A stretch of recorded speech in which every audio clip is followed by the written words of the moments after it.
Now, when we talk about academic learning, of course, reading in the classrooms or learning the classrooms and must be creative these days. And given the fact we're living in an age where technology it's growing and also is booming from all aspects.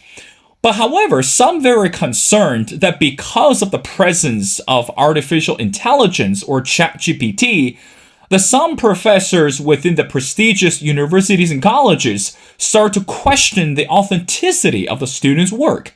How should we understand the word integrity when it comes to education? And of course, research shows that despite the fact that students or AI can produce a large quantity of the product, but the students are also receiving what we call worse skills in reading, writing, and processing information. This is something that unprecedented compared with how we learned before. And there's no surprise that AI, it's everywhere. And again, if we use it in a smart way, it could actually contribute a lot when it comes to academia or when it comes to productivity inside and outside the classroom. But how about the negativity and how about the drawbacks that we're facing right now? So again, as educators, how should we balance the relationship between artificial intelligence and learning productivity? Well, ladies and gentlemen, it's my great honor to invite our distinguished speaker, who is Professor Peter Slade. And Professor Slade teaches at Ashland University. He's the chair of the religion department, and he recently served on the institution's AI task force. Well, Professor Slade, and welcome to The Missing Piece. Thank you, Will. It's good to be here. Well, Professor, such an honor to speak to you as well. Well, let's get started. Again, you wrote this amazing article that relate to what we talk about, the presence of AI in the classroom. What do we do that robots have entered the classroom? And I want to read something to you that you wrote, and I want to, let's get the start conversation right there. And you said that because of the AI and because the presence, that assuming most students will use AI on out-of-class writing assignment, that I've concluded that to assess their skills as thinking and organizing thoughts, their writing must be conducted in person. Well, again, Professor, how should we understand this major concern within the field of academia? Some mention that because of AI, students are going to lose this authenticity in creating work, or even we talk about assignments and even generating thoughts. But it seems like what you wrote is the opposite, that it doesn't really bother you a lot. As a matter of fact, you welcome the presence of AI and you continue allow students to work on their research paper and also to create this authentic, this creative content. What do you say to that? Well, I'm not sure I welcome it. It just is. It's what the world we now live in has changed unbelievably fast. And the first people who figure it out are the high school students, and then the college students, and the very last people who really understand what's going on are the old fuddy-duddy professors who learned. We learned what we do, what we do in the classroom. We learned it from when we were in the classroom, and since Socrates, basically, you just sort of keep doing the same thing. This is unbelievably disruptive, AI. So two things change. One is, what is the world that our students are going into and that we're going into, that what work will be required and how do we use it? And then in the classroom, how do we prepare our students for that world? That's the first concern, right? As teachers, we're always thinking, how do we teach this stuff? Now, in the future, my colleagues who teach in English will tell you that they see a future where pretty much everything we read will have been produced with some degree of AI. Rather like today, every bit of math, every spreadsheet we read has had a calculator working on it. So in a world where nearly everything is in AI is involved, you need really good editing skills, critical thinking skills, and editing skills. Now, the only way you can develop really good editing skills is by writing and editing your own material. So currently, we've got great editors, old school editors out there who can handle AI and produce end product. But if students right now are kind of taking a shortcut, AI enables them to take a shortcut. They're not doing their own writing. They're not constructing their own thesis. So that's the problem in the classroom. So that's the first thing. How do we give people the skills to work in the world of AI? And that means they've got to learn how to write, read and write really well. So then in my article, this is data from Turnitin. This was last year. They found that over half of all student essays turned in through Turnitin used AI to some degree. Now that was last year. We've got every year you get a new crop of students. We've got the crop of students who've just been trained in high school. They're much better at using AI than the last crew. So, for one of the things is I'm sounding an alarm bell for my colleagues who are teaching. Don't kid yourself that you can design assignments that will remove AI from the equation. You can't. Don't think that if you just say to your students, "Oh, don't use AI," that they won't use it, because they will. It's too tempting. So that's the challenge, and that's what I'm responding to. So in the article, the other thing that changes massively, professors are very slow to change their thinking. When you were in school, when I'm in school, everyone was worried about cheating, right? Plagiarism. They were worried about plagiarism, that you might copy somebody else's work and turn it in, right? And so we're wired for that. We'll catch the person who plagiarizes, and there's all kinds of software that recognizes if this has been written before. Well, AI isn't plagiarism. It's original, right? And it's using your thoughts. You're putting the input in, and it's generating this stuff. It is cheating, but it's not, because you can't reproduce the thought process necessarily. But it's not plagiarism. So we have set up our classrooms with policing. Most schools have, measures in place to stop cheating. And what I'm just saying to people is, that's so 2020. We can't run our classrooms that way. We need to think in a new way. But what you read was, if we want to be sure that a student is writing, or in fact is taking the test, because as you probably know, there are all kinds of AI apps that you put on your phone. You hold your phone over the question, and it will tell you the answer. So you've got to completely, if you want to be sure that student has taken that test or has written that essay, strangely enough, you've got to go back to the pen and to the blue books and to the written assignments. Now, so that's one of the things I was saying in my article. I was saying that we think of academic integrity, up until now, we think of it as kind of like a piece of policing, that it's an individual's moral. Are you one of those students who is somehow unethical and cheats, and will catch you? We need to change that. The real concern now is for universities. People will come, someone will go for a job, and they will, the interviewer will say, "Oh, you have a degree from my institution, Ashland University." Let's make up another one. Standard University. You have a degree from Standard University. Sure.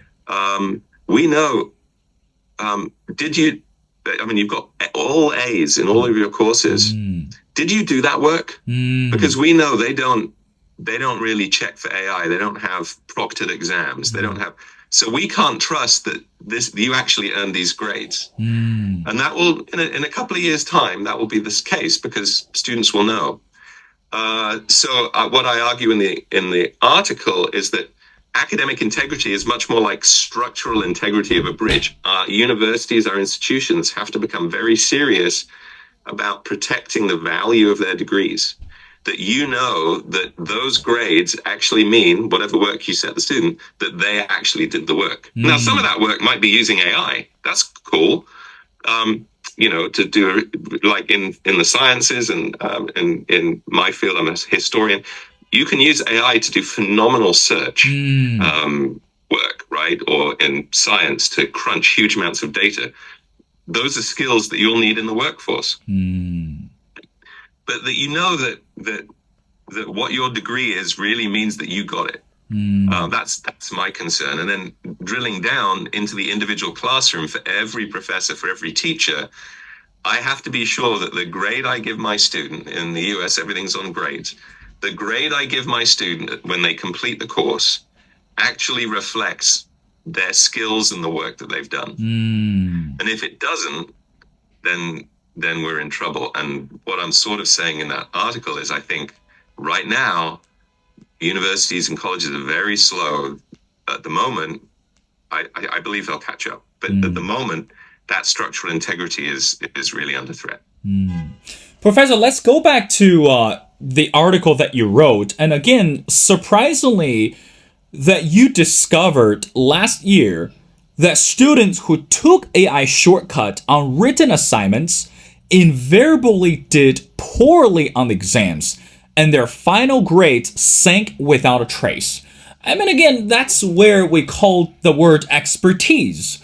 You've been a professor, again, you've been teaching for decades, and you understand the word integrity, you understand the word authenticity, and clearly we can see if the students have been lazy or have been enjoying taking the shortcut.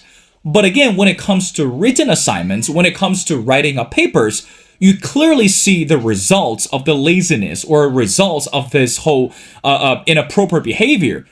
But meanwhile, Professor, I want to get to the question is, were you surprised that when you find out that the students who actively used the AI and then eventually they did it poorly on the exam? So number one, were you very surprised about that? And number two, I guess the better question I want to ask is, how should we as educators to motivate or inspire students to get back to this writing with pens or pencils, and instead of solely on relying on AI? And you're right. When they start in high school, but when they get to college, and even when they down the road, when they get to real life, you have to show what you have in the bag, right?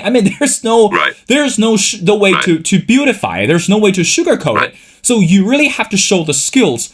So how can we turn this kind of shortcut into a bigger inspiration or even into larger motivation, actually allow them to enjoy creating the authentic work instead of solely enjoying or taking pleasure of taking the shortcut? What do you say to that?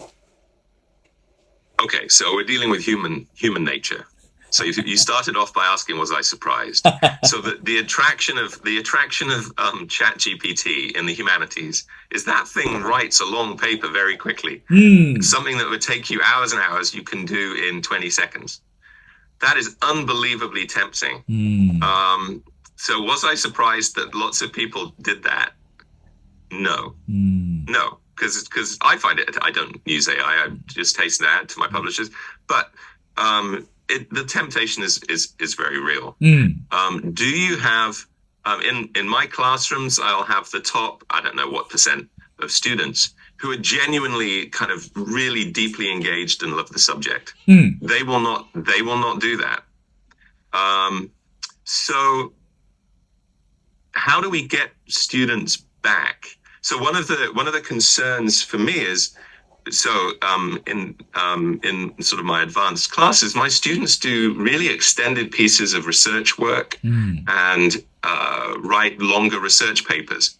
They can't do that in a classroom with a pen and a piece of paper. They do. It is take-home work. So I don't want to. That is part of the skill in my discipline, to be able to do extended pieces of research. So they have to learn how to do that. I don't want to take that away from them. Will some students cheat? Sure. Will the good students really benefit? The ones who are going to go on in the field really benefit from that? Yes. So I don't want to take it away from them. So that's where, in my article, I talk about keeping one eye on structural integrity, on this academic integrity piece. The grade I give students at the end of the course has to reflect what they're doing, and that's where I talk about playing with weights and measures. So just looking at my old syllabi, I can see that a student could do really, really well because I heavily weighted these research projects, very heavily, because that's the really cool stuff. That's the stuff they spend the time on. They get excited about.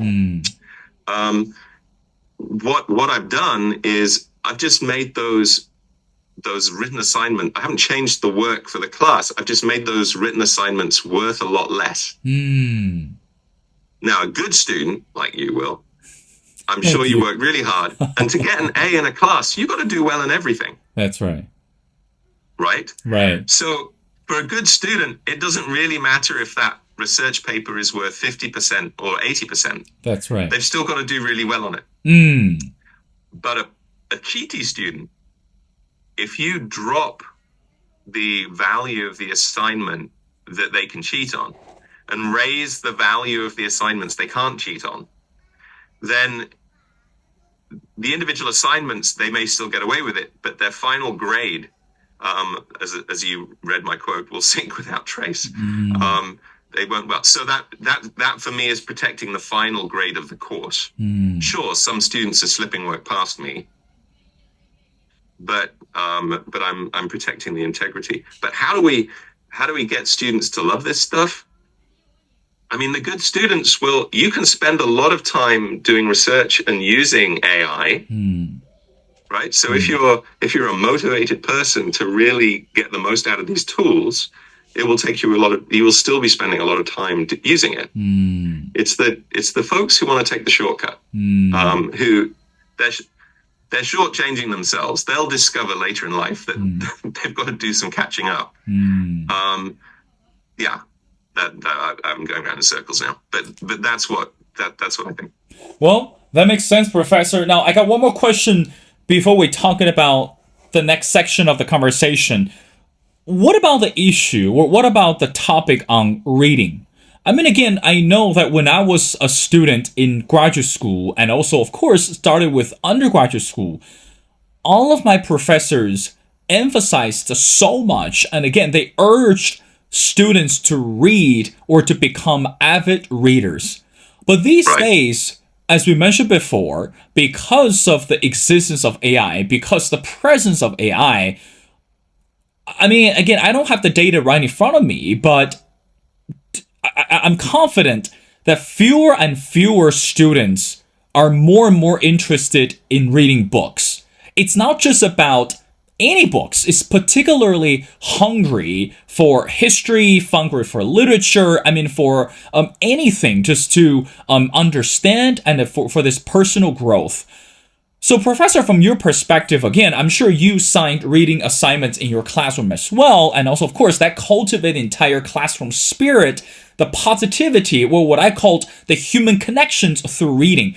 So how do you encourage your students in the classrooms, particularly in college level, to be more activate in reading and to become more interested in reading instead of just putting the book on the side, go to the AI, find the shortcut, find the summary, and then say, hey, Professor Slade, this is the paper, this is the summary, and I get it. And again, I think I mean, I want to be careful. It's rather shameful for a student to do that. But again, I understand some might take this shortcut in order to avoid spending hours and hours on reading books, which they will miss a whole chunk of meaningful, engaging content. So what do you say to that? And how would you encourage students to do that? Okay, first I want to make a point that that it's not just the bad students who use AI. Actually, the first students I caught doing it were the very high achieving students who have gone through high school and college with very high grades. You know, the 4.0 grade is very important to them. And they see it as an assignment and they think they can't do it, or they panic, or they're not going to get an A on it. And so that's when they use AI, right? Because I didn't understand the reading. And so rather than struggling with it, they plug it into AI to make sure they get it right. So it's not just the bad, you know, that's also part of the temptation to keep that A grade. How do we encourage students to read? Well, there's the expression, you know, you can take a horse to water, but you can't make it drink. That's right. There was already a massive challenge, a massive drop in reading thanks to phones before AI. And we've seen a real drop in, 18 years ago, I opened my intro class and said, please introduce yourself and tell us your favorite book. And the first semester I was teaching back at this university in 2006, I had one student who said, I don't read books, so I don't have a favorite book. And I remember being shocked. I remember thinking, you're in university and you actually said out loud, I don't read books. But maybe about 7 years ago, I stopped using that question because it became embarrassing for students if they didn't have a favorite book, or all they did was listed the book that they had to read in high school. So this decline in reading has been going for a long time. So you can take a horse to water, but you can't make it drink. So I do assign reading. So you sort of, you know, I find the most fun readings that I love to read, and I assign them. And prior to AI, what I did was I had students, every reading, they had to write a 200-word précis of the reading, a summary of the reading. Guess what? Now with AI, they can generate that 200-word précis in an instant. So it's almost like entrapment. So again, back to the weights and measures, what I have them do before every class, they submit discussion questions that they think will lead to good discussion in class on the reading. And so in class, I call on them. I say, hey, you had this great question. Why did you choose this? Tell us about it. And so students know that they actually have to know what was in the reading. Now, might they be getting that from an AI summary? Yeah, they might. But it will become clear probably over the course of the semester. And if they want to do well, you know, I don't know, maybe I'm naive, but I think being in a class with good discussion where you're engaging a text, that's kind of the most, in the humanities, that's the most fun you can have. That's why I'm a nerd, and that's why I'm a college professor. That's my idea of fun. Well, Professor Slade, you're not alone. Of course, I mean, we're living in age of AI, and you're right. I 100% agree with you that reading books, it's essential. And again, the more you spend time on reading a good book and the more questions that we ought to have. It's about the future of AI or the future of this country. I mean, again, there's no denying that education could open up a world of opportunities.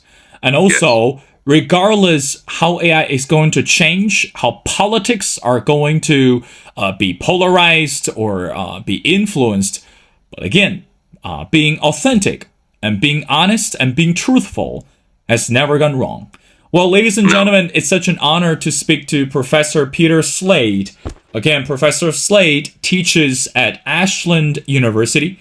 He's the chair of the religion department, and he recently served on the institution's AI task force. Well, Professor Slade, thank you so much for your time. I thoroughly enjoyed the conversation, and we'd love to have you back on the show. And hopefully next time when we talk, it's after this election. Well, thank you so much for doing this.